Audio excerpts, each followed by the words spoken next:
Shalom, giving all praises to Yahweh Ba'Shem Yahushua Ba'Shem Rakah Kodash. Shalom to the 144,000 and the rest of the elect out there. Shalom to you all. Anyway, I'm going to entitle this video, "And shall go out to deceive the nations which are in the four quarters of the earth." Earth. Now I'm gonna read this in the Greek. If I'm not mistaken, I believe the word is gay or gi, where you get the word geo. In other words, the word world as a whole is oikomeni, so it's synonymous with the word gi or geo, which is the whole earth. It says, and by the way, I'm reading out of Revelation 20 verse 8, because I'm going back to this thing that was taught this past weekend that the Bishop Nathaniel had went into, and we jumped on him because he was dead wrong. He wasn't taught. That wasn't taught at the main school, and him calling himself change it. The spirit wasn't with him at all. That's why it wasn't just. I didn't wouldn't even deal with it. When Gabar heard it, Apostle Gabar said, "I know you're gonna do something." He said, "I'm not even gonna waste my time. I'm not gonna even dignify it with a response." But there were so many of y'all diligent brothers in GMS, because if you didn't get the news, if you didn't get the memo, and you didn't do a video on it, the main brothers, the main men, I'll say brothers because we're brothers no matter what rank we are, they jumped on it. They jumped on it, man. And I said I wasn't going to deal with it because this is so beneath me, this silly breakdown, that I'm not going to deal with it. But spirit gets on you and makes you do what you do. So the men that did it, the diligent men that put their 2 cents in, not knocking anybody else, because if you're doing I'm gonna say this again. The Apostle Paul said that ye all showed, I'm merely paraphrasing, that ye all show the same diligence. The Apostle Paul also said that ye all speak the same thing. In the book of Ephesians 4:11 on down, it speaks about the different ranks, for lack of a better term, like the apostles, the prophets, teachers, that we all, the Most High established these leadership roles for the sake of the rest of the body, so they can understand it. So as you ask myself a question, then you go ahead and ask, let's say, one of the brothers or elders or whatever, and let's say LA, GMS, ask them the same question, they're supposed to give you the same answer, that we all speak the same thing.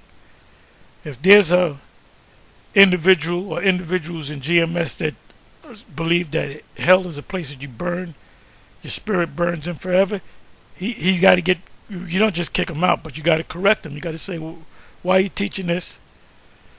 And don't teach it no more. And you look into his eyes. And if he might say, okay, I won't teach it no more, but teach it secretly, or I'm going to teach it, you guys are off. I said, well, wait a minute. Then you have no business being around us, man. How can two that you all speak the same thing? How can two walk together except they be in agreement? Except they agree. Now, recently you had he was formerly High Priest Kazak, and he went on a couple of video YouTube pages. The last one was killer priest, which we remember him as Karomaya. He used to be in my camp. Like he speaks to people like he's never been an Israelite. He was an Israelite. He went out to camp and all that. He spoke, he read, but he ain't gonna tell you that. And he was in my camp along with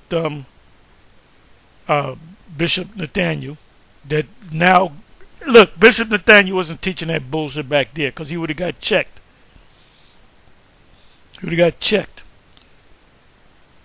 But he's teaching it now because there's nobody to correct him. You know, and I said this before, I sound like a broken record. You got these other bishops that's supposed to check him. No, you went off on that. Whether they do it in front of the class or they pull him to the side. So he did that. He did that presentation. It was like 3 hours in and changed, 4 hour plus video, and he totally and look, the scriptures speak about watchers. We are watchers, so we're watching everything. So when somebody even of another camp goes off, we're there to tell them, look, you just went off, man, because it affects us. Because they paint Israel with a broad brush. If one Israelite does something crazy, they'll say the Israelites. If one Western, especially Vocab Malone. So anyway, I have to go back to Revelation 20 and go through it again. So now, he said that this is talking about 1,000 years, because Revelation is not written in any particular order. Because if everything was written in particular order, then Yahushua is going to come before 2nd Ezra 15 and 2nd Ezra 16. Because Yahushua coming in a ship that looks like the size of a mountain, a huge mountain, that's in 2nd Ezra 13. So you can't say, oh, well, this is before this, so this is going to happen before that happens. Doesn't work that way. The same thing with the book of Revelation. It jumps around. So the Spirit's got to guide you. Because he read the 4th verse of Revelation 20. And he said that's the kingdom of heaven, which it is. But then as you read down to the 7th, 8th verse, mainly the 8th verse, that comes after the 4th verse. The 8th verse comes after the 4th verse. So it must mean it's going to happen after the 1,000 years reign in the 4th verse. No, it does not mean that. And I'm going to break it to you. Break it down to you, excuse me. So it says here in Revelation 20 verse 8, then I'm going to go to Revelation 20 verse 1. That 1,000 years is after the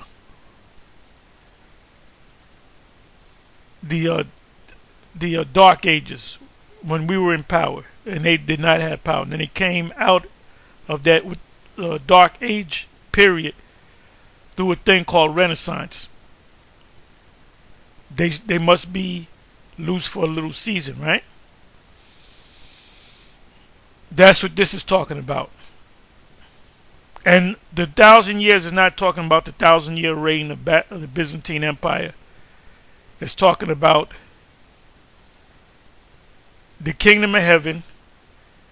But before the kingdom of heaven, we being glorified in the kingdom of heaven, the 1,000 years that the devil will be loose is this time. We're at the end. We're in the last few. We're in the closing months of this thing. So that's what it's talking about. It says, Revelation 20 verse 8 again, it shall go out to deceive the nations which are in the 4 quarters of the earth. What does that mean? That means all the nations. So it's not just or the Gog and Magog. They're going to deceive the nations, deceive the nations. So all the nations are going to come up against us. Gog and Magog, to gather them, the other nations, the rest of the nations. So they're all going to rebel. They're going to say, we don't want to keep the laws no more. We don't want to work no more. We don't want to be slaves. We got to take these Israelites down. To gather them together to battle. That gathering together of the battle is getting ready to take place. That's the Armageddon. Because after the Gog and Magog goes down, there's not going to be no more. We're not going to call Edomites, well, you are Gogites, and you are no, you're going to be Edomites. To gather them together to battle, the number of whom is as the sand of the sea. So that's talking about all the nations that are not Israel is going to come against us. That ain't talking about us. Talking about that. So let me do this. Let me go to Revelation 20. Now I got to go through this again.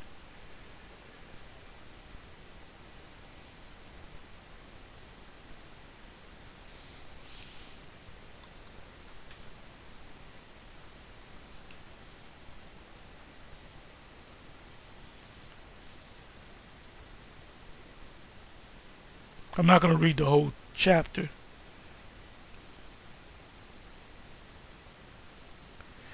And a lot of these things that you read, especially in the prophetic books, especially in the book of Revelation, is parabolic, symbolic. Because it says in Revelation 6, it speaks about a white horse. That's talking about the Messiah coming back. We know he's not coming back in a horse. Horse just represents power. It also says in Revelation 19, it speaks about him coming back.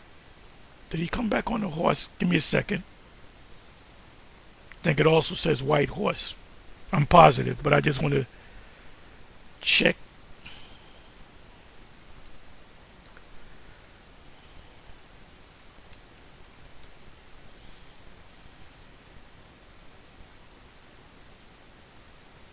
Right, it says here, and I saw heaven open, and behold, a white horse, and the armies which were in heaven followed him upon white horses. They're not coming in, they're not galloping on horses. Now, it was given to two men in white, which were angels talking to the apostles, saw him taken up into a cloud. And the angel said, the way he left is the way he's coming in. Matthew 24 said he's coming back in the cloud. Let me go to that. And go to Matthew. I'm preaching to the choir again. This is basic stuff. Bishop Nathaniel has no business teaching this nonsense unless the Most High is not dealing with him. Let me see something.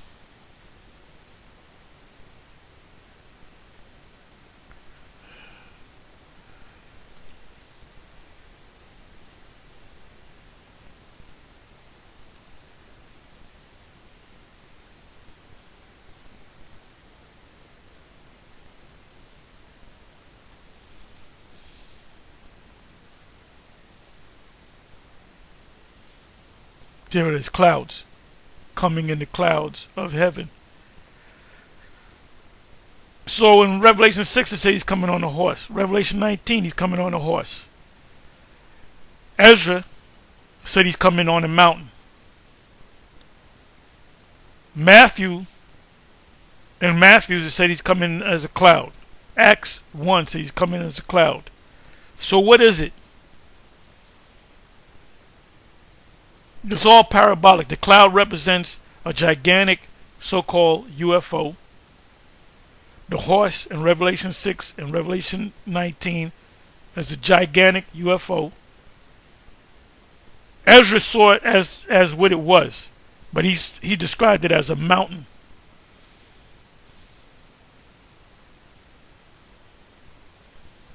There's a scripture in Isaiah, I believe it's Isaiah. No, I'm sorry, it's Zechariah, where it mentions mountain of iron.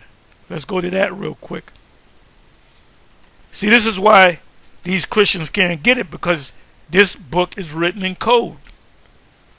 You don't read this book like you read a textbook.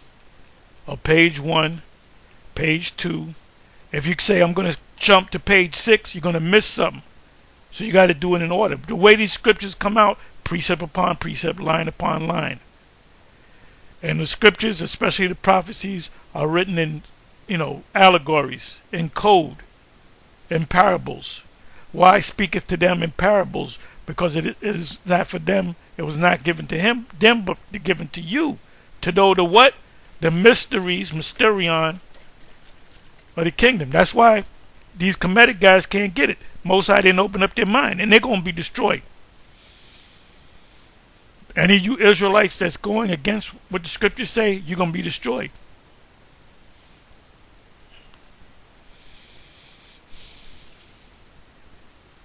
So you can't look at this like a textbook, like I said. And that's how Bishop Nathaniel looked at it, like a textbook. He said, oh, wait a minute, prison is over here in pit in Isaiah 24, so it's got to be the same. Let me link these together. Then he goes into, and after 1,000 years, the Lord is going to tell us to let them go. So really that was about the Lord. Whatever happened to so we shall forever be with the Lord? Whatever happened to Revelation 21? And the Most High power, Yahweh B'Shem Yahushai, will dwell among men. So Yahweh Shai is going to dwell among us in the spirit. We're going to be connected to the spiritual realm as a people. But Esau going to jump up and we're going to have our backs turned. Doesn't make sense. And he's not going to change it because he knows he done messed up. You know what I want to say. You know he done effed up. And pride won't allow him to come out with it. He had to admit that hell, the lake of fire, is America being shot by missiles and being on fire. It's not talking about hell, but yet and still they still have all kind of it. Don't take my word for it. Check it out for yourself. Be like the Church of Berea. Go to IUIC and put IUIC in hell and see videos that was put up maybe 6 months ago, 2 years ago, 3 years ago, 4 years ago, whatever, and see the most recent interview that he did in South Africa with that chick, and he said it. So he didn't say, oh, your spirit. He said, hell is not like it is in Christianity, but that's the way y'all taught it in the past, and you still got them videos up. So how the hell are you in order? And this is why you change it, because had we not put up them videos, you would have still been teaching that it's your soul burning in hell, and Israelites are going to burn in hell forever.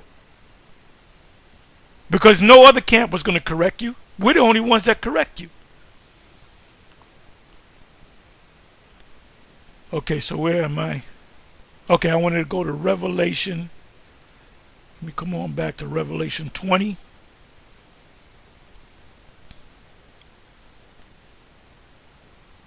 What does Hebrews 5:12 said?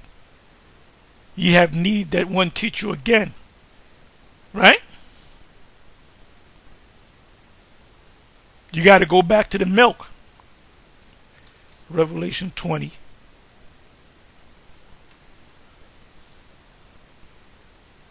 And I may even go into the NLT, see what that says.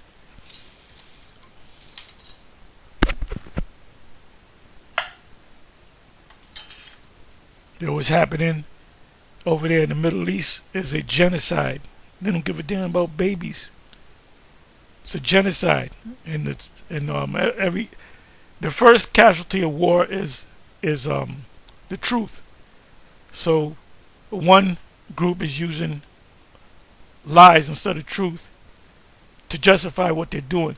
This is terrible, and this is leading to Revelation 20 verse 7 and 8.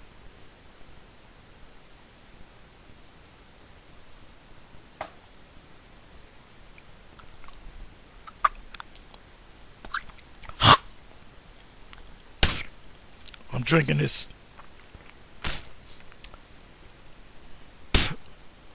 cleanser, detox. So let's go back to it. So we're back to the basics again. First verse, and I saw an angel come down from heaven, having the keys of the bottomless pit and a great chain in his hand. By the way, it was not a physical chain, it was a spiritual chain. The fact that Esau is over us is a spiritual chain. And he laid hold on the dragon, that old serpent, which is the devil and Satan, and bound him 1,000 years. When did that happen?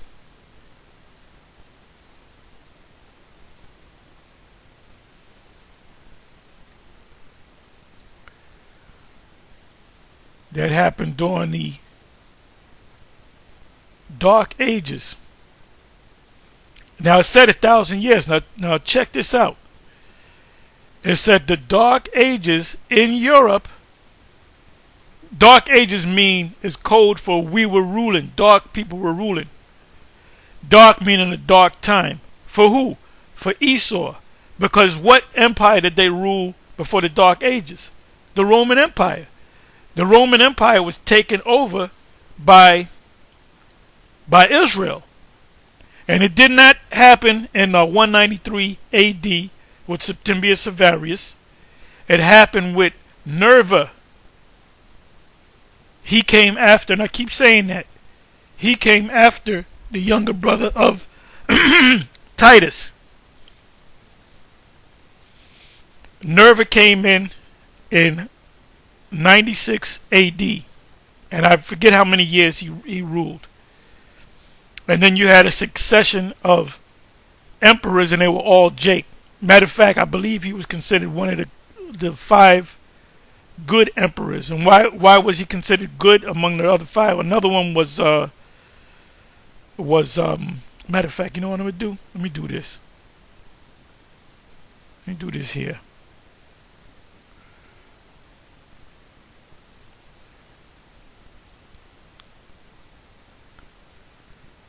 The 5 good emperors of Rome. These were Jakes. The 5 good emperors were Nerva. Didn't I say Nerva? Trajan, he was also a Jake. Hadrian, a Jake. Antonius Pius, pious meaning humble, righteous. And Marcus Aurelius. You remember Marcus Aurelius from the movie The Gladiator. He had a son named Commodus. They created a time of prosperity for the Roman Empire.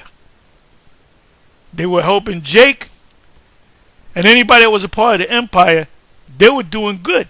That's when Jake came in. As soon as Jake came in, hey, when the righteous are in authority, the people rejoice. Who was ruling before that? The Romans.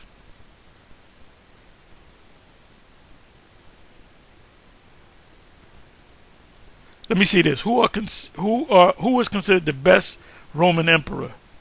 And it better not be Nero, Augustus Caesar.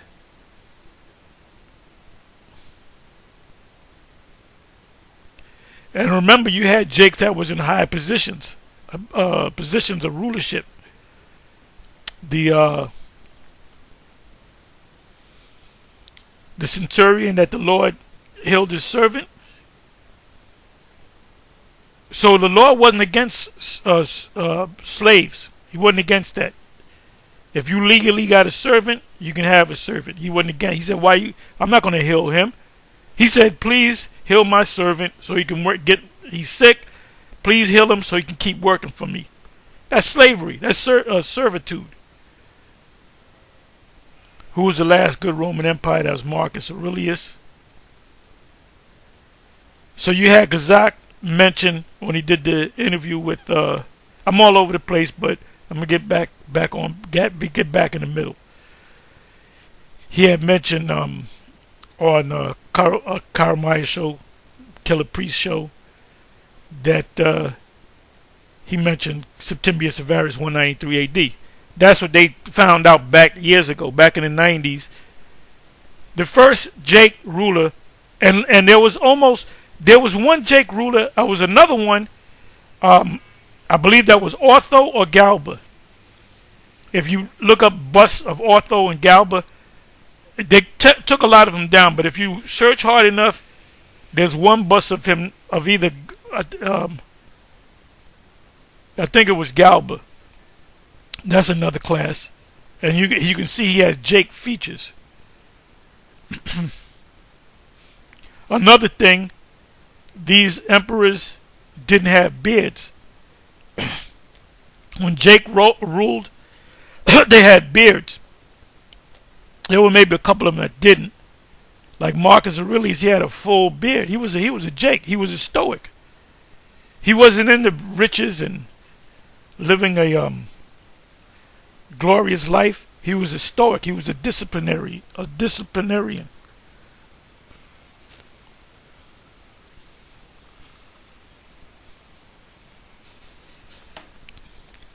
So he lived no different than a poor man getting by.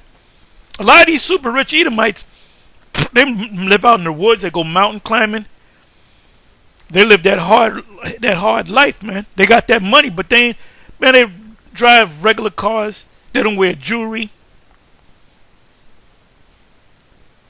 The riches come for their women, to keep their women. Women like riches, man. Men can live with the bare essentials. Please forgive me.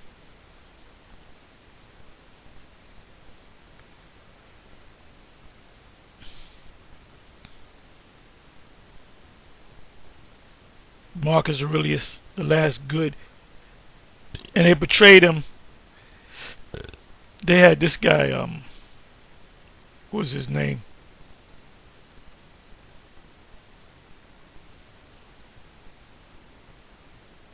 He played in the movie A Man Called Horse. Harris. Which he might be a Jake. Might be. Was Nerva a good or bad emperor? Historians believe Nerva was a wise and fair emperor. Not like Esau. It was during Nerva's reign that the custom of selecting the best heir to be emperor began. He is credited for the peaceful transition of power to Trajan, which was another Jake. And a lot of them were closely related as his successor before his death.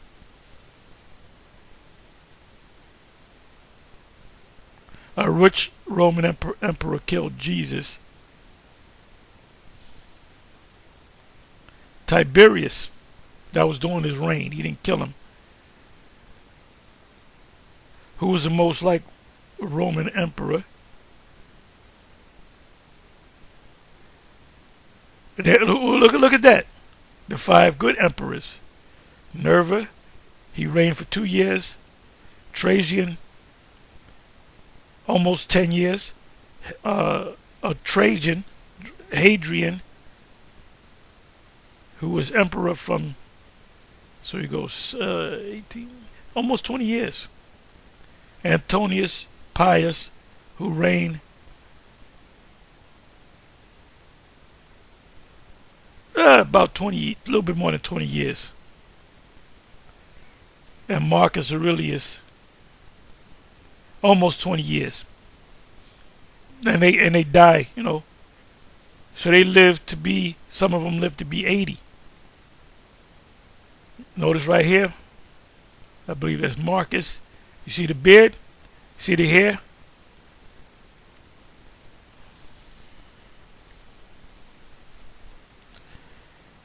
This is Nerva. He looked kind of like a little bit like, his facial structure looked kind of like a Karatazar a little bit.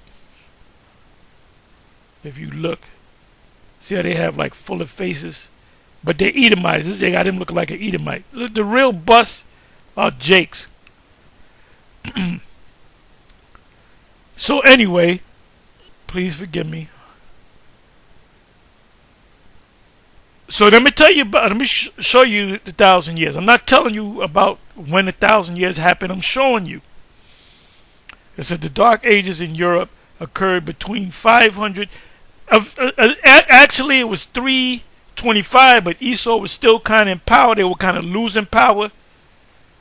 That's how kingdoms go down and other kingdoms come up. The U.S.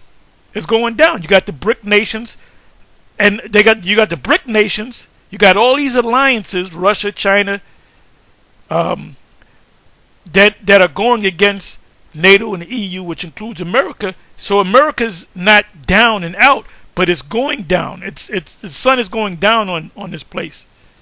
So the same thing happened with the Roman Empire. You had Jake filling positions. Alexander, I always forget his name. Julius Alexander,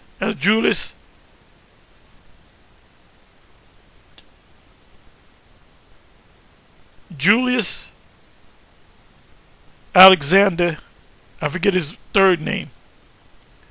Julius Alexander. Let me do this. Bear me for a minute.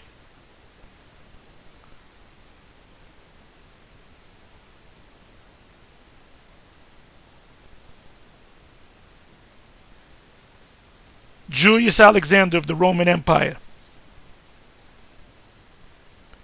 Tiberius Julius Alexander. Tiberius Julius Alexander. And I believe that's this guy, Austin, the Secretary of Defense. So this guy, Biden, he's one of them emperors, man. One of them Edomite emperors. Tiberius Julius Alexander. And he rose up over the Senate. He was a Senate. They should tell you that. And he rose up to be a council. A council is one step before a Roman emperor.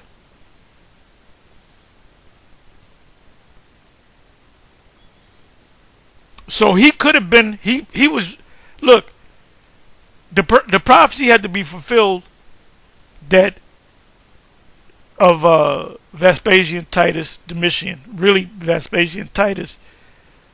But this guy could have been the emperor. He was the one that won the war. He was the one that sieged Jerusalem. He was successful for it. But Titus took the credit for it. So he could have very well been, if he wasn't loyal to the emperor, to Vespasian, he could have very well been the new emperor. And by the way, most of them emperors of Rome were part of the Praetorian Guard. They were high up officers over what do you call it, allegiance.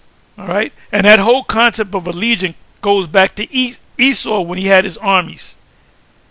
He had to say, I forget where the research is. I'll do it another time.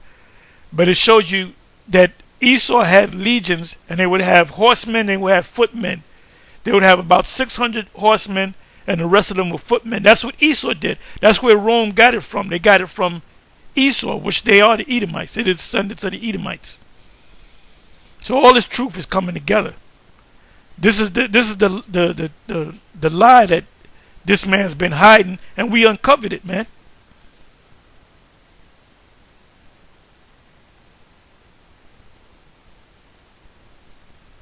So you got to know that history, man.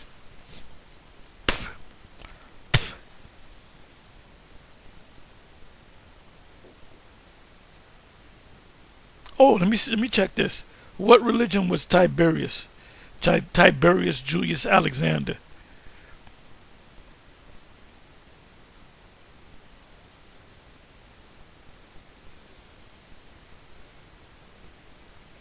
Oh my goodness. His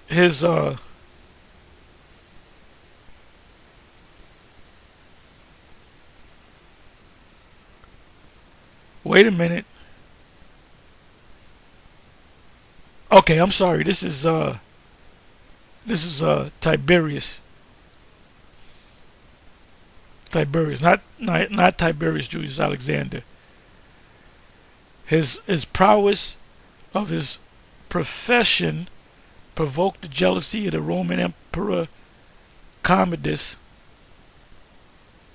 There is a possibility that lion hunting was a royal or imperial activity.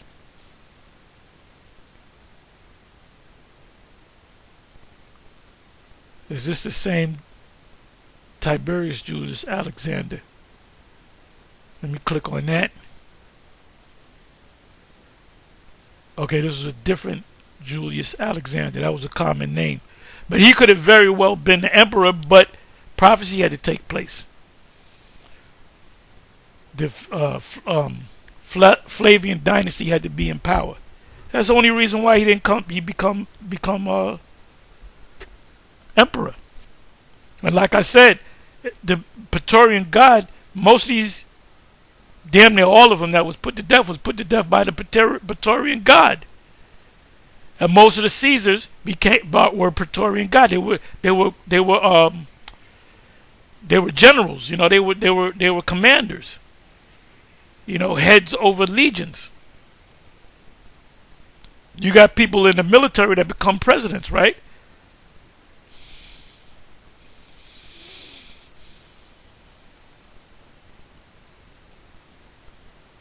You had Colin Powell. They wanted him to be president some years ago, and he came up in the military ranks. So this is that more further proof that this is Rome all over again, and the fact that you got this guy,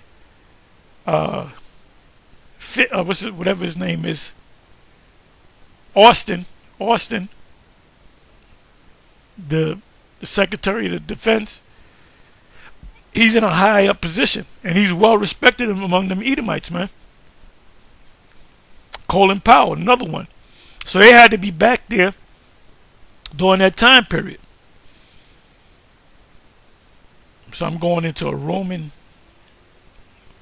and the Roman Empire is so vast, but you got to know it. So anyway, let's come back over here, right? I'm sorry, Dark Ages. Let's come back to the Dark Ages. It says the Dark Ages. So we're reading a Revelation. Basically, we're giving you to understand in Revelation chapter 20, the first couple of verses. The Dark Ages in Europe occurred between 500 CE and 1000 CE, or 500 to 1500. That's 1,000 years. That's 1,000 years. And the Most High does not deal with exact numbers. That's 1,000 years. Esau is fully, our foots was fully up in his ass around 500 CE. And when we started to go down was really the 1400s. That's when Esau started coming up. Remember, when kingdoms go down, other kingdoms are coming up, and it doesn't happen overnight.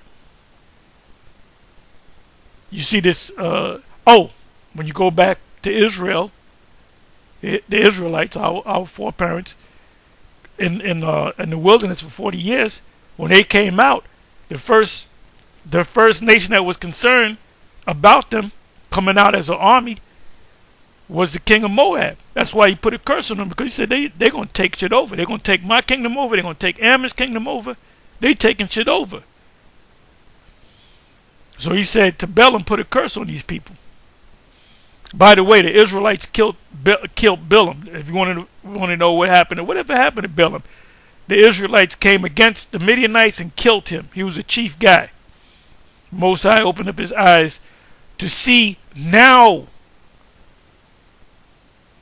He saw the destruction. He saw all the way up until this point of time that we're in. Because that's what he told Balak, the king of Moab. He said, let me tell you what these people are going to do. You want to curse them? Let me tell you what these people are going to do in the latter days. They're going to beat the shit out of you and your people and everybody around. All these regions, they're going to destroy. And this is getting ready to happen. So hang on, brothers and sisters. So this is what there's your 1,000 years, right? Or 500 to 1500. That's 1,000 years A.D. The term Dark Ages was coined by the scholar Petrarch during the Renaissance. This time period began after the fall of the Western Roman Empire. You had one Roman Empire, then you had a Western Roman Empire and an Eastern Roman Empire. The Western Roman Empire was during the time period of Esau and his dying empire. The Eastern Roman Empire was what? That was Jake. So the Western Roman Empire died completely and the Eastern Roman Empire was in power. Which translates into the Byzantine Empire. Because remember, Constantine the Great was a Roman emperor and a holy father, a church father. They merged the empire with religion, with Christianity. So now let me come over here to Eastern Roman Empire. When you see there, you see icons, right? It says citizens of the Byzantine Empire. That's the Eastern Rome, aka the Eastern Roman Empire. That's when Jake was ruling. As Jake was coming up, I'm going to say this again. As Jake was coming up into power, Esau was going down in power. No different than in the boxing world. You got a world champion. He's kind of old. He kind of looked bad. He didn't look that good in his last 2 or 3 fights. He's getting old. He's up in age. He's 38.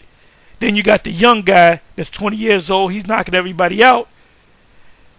The old champion is going to do everything that he can to avoid this guy. Because he knows if they get into the ring, he said, if I was 20 years old, I'd beat this guy. But because I'm almost 40, I can't beat this guy. Same thing. This man is going down. You can see this man. You can see kinks in the armor of this man. Part iron and part miry clay. You can see kinks in the armor.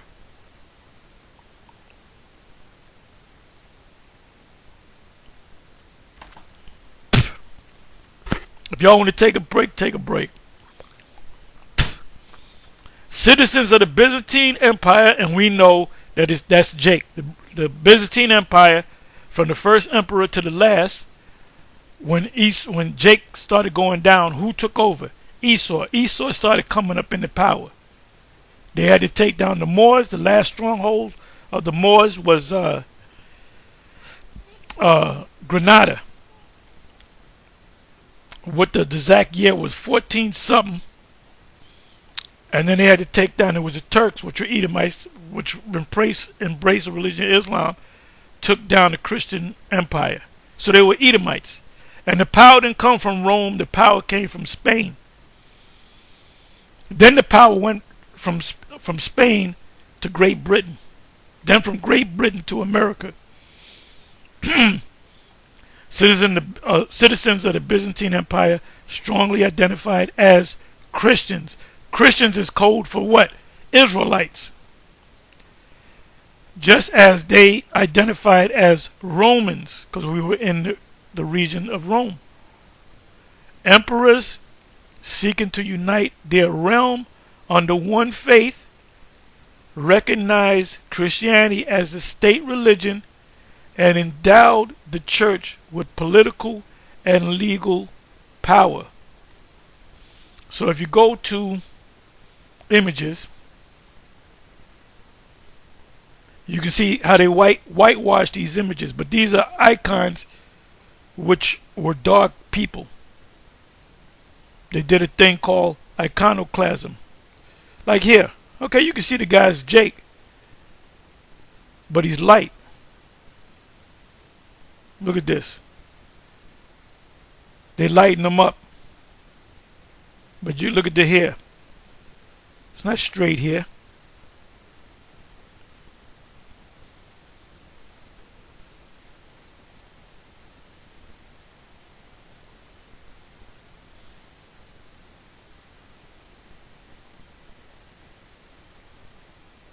Esau's not in the beards, man.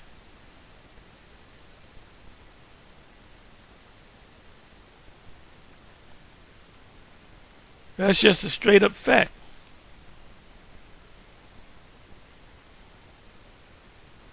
See? Western Roman Empire, Eastern Roman Empire. We ruled all this over here and expanded.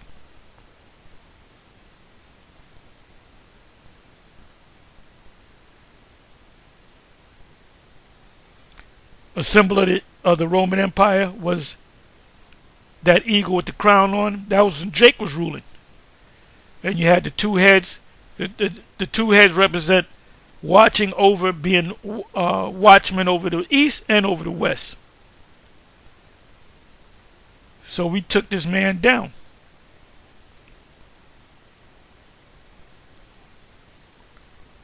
Let's do this. You can't deny this.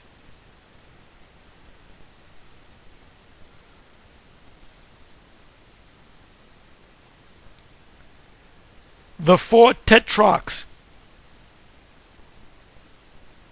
That's not what I want.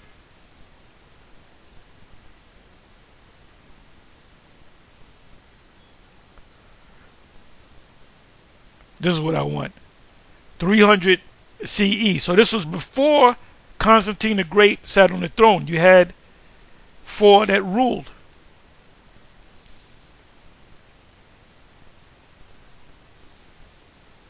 West and East, Maximian, Diocletian, Gorelius, and Constantius, which is the father of Constantine the First. So out of these four became one ruler, and you can clearly see that they're Jake. Singing to the choir. Look at the nose. This he looked just like Ash from the HODC. He looked just like Ash. You can see that the nose is clearly cut off. His nose is cut off. His nose is cut off. His nose is cut off. You can see the fingers are kind of. You can see the shape of the head. That's Jake. That's when Jake was ruling. That's when Esau was out of there.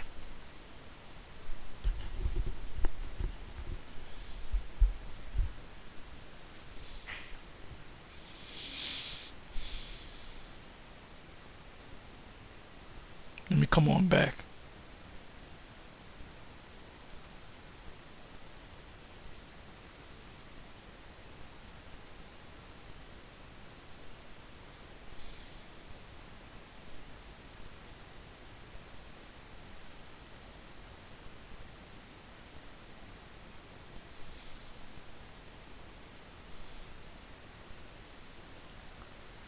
Okay, so now let's go back to Revelation 20. And I saw an angel come down from heaven having the key of the bottomless pit, which represents Europe, and a chain in his hand. And he laid hold on the dragon, that old serpent. That shows you that the serpent in the garden was talking about Esau, which was a man, which represented a man's spirit, which is the devil, covering all the names, and Satan. Devil is diabolos, which means false accuser, a slanderer. Like Vocab Malone is a devil because he's a false accuser. He's saying that we're not the people, and bound him 1,000 years. We read about the 1,000 years. Let me go back, just in case Bishop Nate is watching this.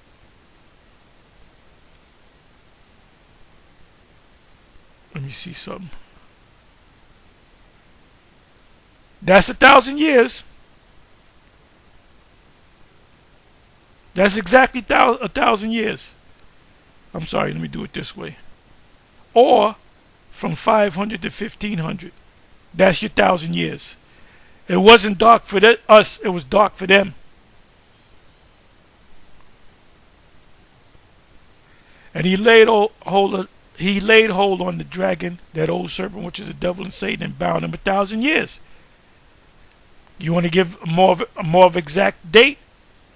From 500 AD to 1500 AD.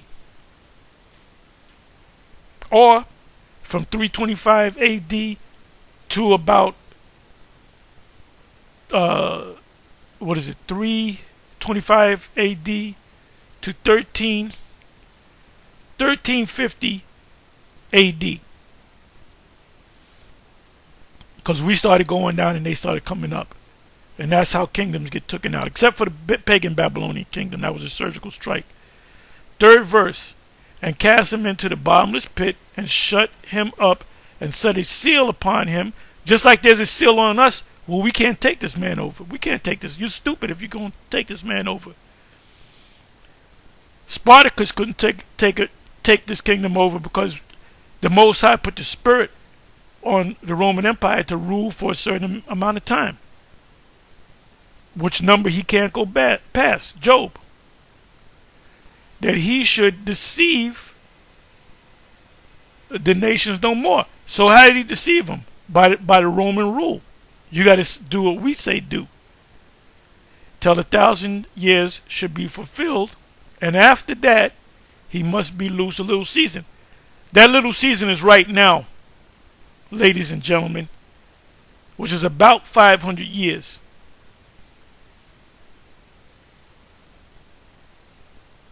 So he's really, living on borrowed time. This right here is talking about the kingdom.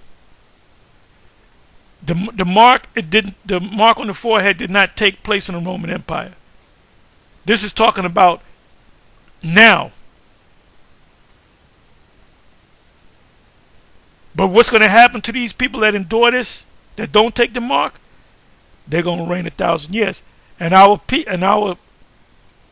people that don't make it among Israel, they're going to come back to us. What scripture proves that? What is that? Matthews 27 and 19? Or is it 19 and 27? Let me go to that.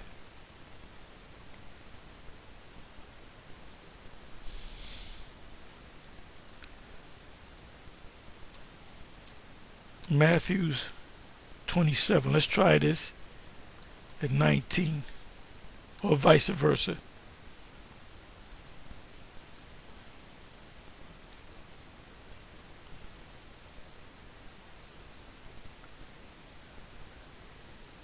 I'm sorry, 19. Matthew 19, verse 27. Let's see what that says.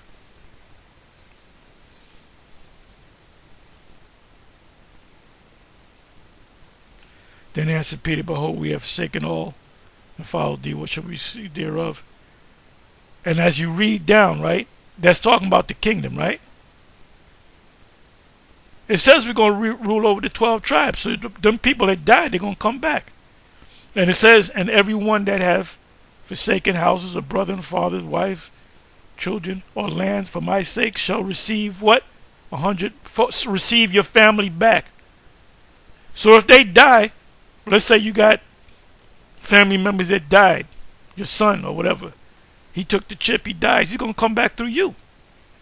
Your cousins, your uncles, your grandfather, your father, whatever.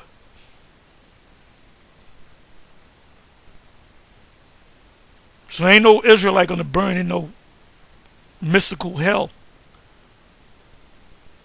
Let's come on back. Back to the basics.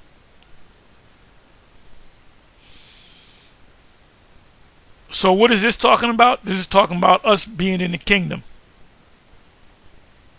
The saints of the Most High shall take the kingdom and possess it forever. So we're going to rule for more than 1,000 years. But we're going to destroy Esau after, in that end of that 1,000 years. We're going to burn him up. It says, neither had received his mark upon his forehead. That's talking about the charagma. So this is yet to happen.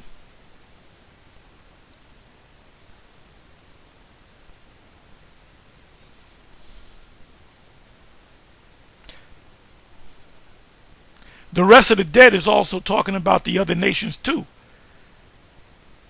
Because we're going to give them a break after 1,000 years. They're still going to be up under us. But they're going to have their lands back. And they're going to bow down to us.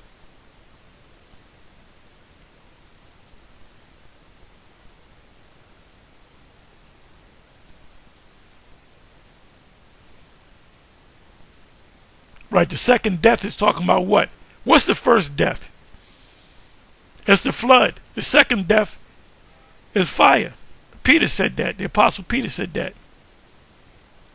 Satan freed and doomed. And when 1,000 years are expired, what 1,000 years?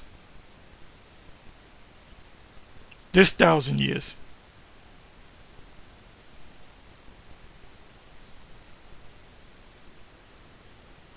Satan, the dragon, the serpent, the devil, that old serpent, Satan, physical counterpart to the spiritual demon Satan, and shall go out to deceive the nations again, like they did when they had rule over us in the Roman Empire, which are in the four quarters of the earth. That means they're going to gather all the nations together, all these nations, the Moabites, the Ammonites, the Canaan, all of them is going to gather together under Esau, and they're going to call themselves Gog and Magog. That's talking about in our time, to gather them together to battle, the number of whom is as the sand of the sea. And they went up on the breadth of the earth. You see what's happening now in Palestine. Something's going to happen. All this wars and fire and destruction and death. You notice it's happening in the Middle East. These Middle Eastern nations, these Arab nations, they're condemning what the Israeli military is doing. So they're going to take action after a while. Because babies are getting killed in this thing. Old women, old men, grandmothers, grandfathers, pregnant women, young men, teenagers. This is a genocide. And when they went up on the breadth of the earth and compassed the camp of the saints is the land about. And are there Israelites in that land? Yes, they are. And the beloved city is Palestine, Jerusalem. Revelation 21 speaks about a new Jerusalem coming from heaven. It's a people before it's a place, but it's also a place. And fire came down from the Most High out of heaven and devoured them. That's getting ready to happen. The missiles. It's not talking about, well, this is going to be 1,000 years after we go in the kingdom. 1,000 years. This is going to. No, he was dead wrong. And the devil that deceived them, who's the devil, was cast into the lake of fire and brimstone. Well, wait a minute. Are there two lakes of fire, Bishop Nathaniel? Are there two lakes of fire? Because that devil is also a.k.a. Gog and Magog. All this is going to happen in our lifetime. And coming, we counting down the months. And the devil, which consists of Gog and Magog, Edomites, NATO and the EU, Canada and America, and the devil that deceived them was cast into the lake of fire. Now you said it yourself. That's America on fire from the missiles, which Gog is going to shoot on them. Where the beast and the false prophet are, and shall be tormented day and night forever and ever. Tormented day and night meaning they're going to burn, and it's going to seem like the burn is going to go on forever, but the torment is talking about when we get them in captivity. We're going to be harsh on them. A rod of iron, Revelation 2 verse 25 and 26. So there ain't going to be no 1,000 years. Esau is just going to gather all the nations, come up against us. Stop it. Anyway, with that, I'm going to say shalom. I went long. Please forgive me.